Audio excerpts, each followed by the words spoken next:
sono commossa ed emozionata perché io ho lavorato molti anni in questo consiglio e conosco molti dei consiglieri qui presenti, però è un'emozione, un onore ritornarci così in questo modo.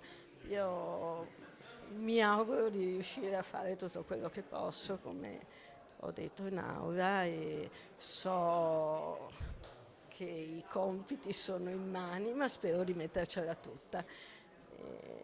E sono una genovese testarda. È una cosa di cui verificheremo poi i risultati, è un tentativo di fare sinergia, tenendo conto che le risorse in questo momento non sono infinite, ma cercando di valorizzare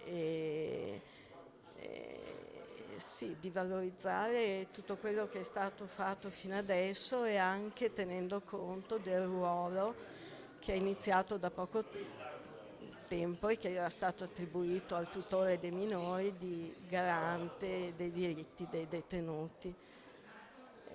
Ripeto, è un compito, una sfida che anche un po' preoccupa, ma io sono commossa e emozionata, ripeto.